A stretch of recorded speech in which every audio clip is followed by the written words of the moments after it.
Hello, everyone, and welcome back to the next episode of On the Map with Zach. I'm Zach. So, I know it's been a while. I promised this video a long time ago. Life's just happened. But I am here to talk about my personal hometown of South Bend, Indiana. The reason why I'm doing this is because University of Notre Dame football actually made the national championship, and I already covered Columbus, so I'm going to cover South Bend. Um, in this video, I do want to talk about things that are in South Bend that aren't Notre Dame. So if you're going to see a Notre Dame game or going to tour the campus, I want to let you know other things there are to do in the city. So I'm not going to be talking about Notre Dame, but obviously go walk around Notre Dame campus, go see the Golden Dome, go see Touchdown Jesus, the Grotto, things like that. So South Bend itself does actually have a few things of note that are not Notre Dame. One of my first recommendations is the Studebaker National Museum. So that's actually a 3-for-1 museum.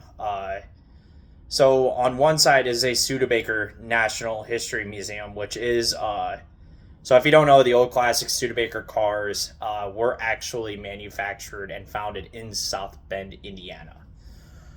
So they have a very brilliant display of old classic cars, not just Studebakers, but all different types of cars spanning 3 levels on the side, including a level of military vehicles, which is pretty cool. I recommend for any classic car lovers or anyone that just likes a good museum. This is a really good car museum. Definitely worth checking out. It tells the history of Studebaker and classic cars in South Bend. The other side is the South Bend History Museum, which is dedicated more to the history of South Bend. And this site is actually really nice too. It's kind of gives off like state history, city history. That's on a smaller scale, but it's still really nice. And then you've got the Oliver Mansion, which I have not done the Oliver Mansion part of it, but I have done the other two several times. But it's a historic mansion that, with your admission ticket, is actually included on. They have certain time frames. Another one that just opened up on the west side of town, just west of the airport, is the Indiana Dinosaur Museum. So this is actually the founder of the South Bend Chocolate Company. Was actually big into archaeology digs and has gone through many digs throughout the world, discovering dinosaur fossils, and he has put on his collection as well as his research in this museum. It is a pretty cool little quirky museum to see, but it is fascinating, especially if you like dinosaurs and you're in the area of South Bend, which isn't known for dinosaurs at all, but it's actually a really cool time. On the other side, and this is something I've not done yet, is the Chocolate Museum. So, like I said, I have not done it, but I've heard that there's like a Mayan pyramid made out of chocolate, and there's like a little factory tour there. I'll be sure to check it out. This museum just opened up last summer, so it is very new to the area. They've also got hiking trails in the back, a big buffalo field, and an area where you can look out and off in the distance see the Golden Dome of Notre Dame. So other things in South Bend, there are actually 2 art museums I have not been to. One is on the Notre Dame campus, Reichland Museum of Art, and then there's one that's connected to the Century Center, which is South Bend Museum of Art. I've not been to either of those.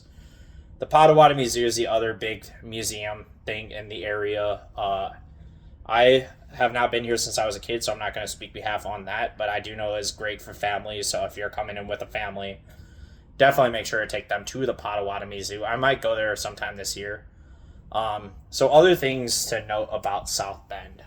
So there is actually a big waterway called the East Race that you can go whitewater rafting right in the heart of South Bend. I've done it myself. I am not a swimmer. So when I did it, I actually almost drowned in the St. Joe River. Funny enough, but they do a lot of events and stuff there.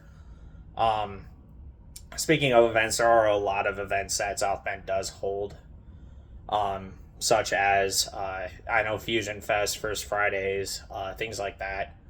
So if you're in the area, definitely see what kind of events going on, because might be one that you're interested in. There is a big giant casino, Four Winds Casino, on the far southwest side of South Bend. They have been expanding and adding on to this like crazy. They now have a rooftop pool and bar area. I have not been to this either, but I really want to go. They have a lot of events and live music there, DJs. The casino itself has some good restaurants. It's got a massive hotel. You can see it from anywhere on the southwest side of South Bend. So, and then as far as like other restaurants and stuff go, there are some good restaurants. From one of my recommendations is actually Fiddler's Hearth, which is it's an Irish themed pub made to actually transport you to Ireland. And it does a really good job of it. Before COVID, you could actually sit at tables, long tables, with other parties, and it was really cool. But the atmosphere in there is bar none. It is incredible. There are some good other pubs, like Corby's, which is actually used as a filming location for the movie Rudy, which is really cool. That's probably my favorite local bar. As far as other things, there are some cool other little spots to see as well. But the area itself does have a few more things to offer. And my actual town of Elkhart, they've got the RV Hall of Fame. So if you're into RVs, do not miss out on this. This is actually like a really cool place, and it doesn't just have RVs. It even has a rocket in there, has housing designs throughout time. Also, they've got Wellfield Botanical Gardens, which is also really growing and expanding itself. I haven't been there in a few years, so I really want to see the changes there. There's also a superhero museum. Yes, you heard that right, a superhero museum. It's essentially just like an old drugstore that houses this guy's collection, but it is fascinating.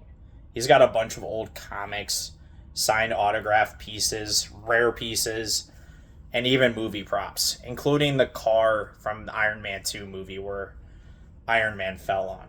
He also has the shield from the original Avengers movie. So check out this guy's collection. There's also a train museum and art museum over there. Mishawaka also has a couple museums to add on. And not too far of a drive is Lake Michigan, Indiana Dunes, and even like New Buffalo, I'm not going to mention St. Joe, but any of these other Lake Michigan towns, only about half an hour, 45 minutes away. I highly recommend doing that. So if you're coming to South Bend just to see a Notre Dame game, do yourself a favor, make it a weekend, check out the area, because if you're going to be flying in from somewhere, there's no use just flying in for one game. Of course, tailgating is next to nothing. The experience itself is amazing, but do yourself a favor and explore South Bend, Indiana. So that is going to do it for this video. I'm still deciding which place I'm going to cover next, but it'll probably be one that's local to me until I get enough subscribers and views on these videos to be able to branch out and talk more about some of the bigger cities across the country that I have been to personally. So that's going to do it for this video. You guys all have a great rest of your day.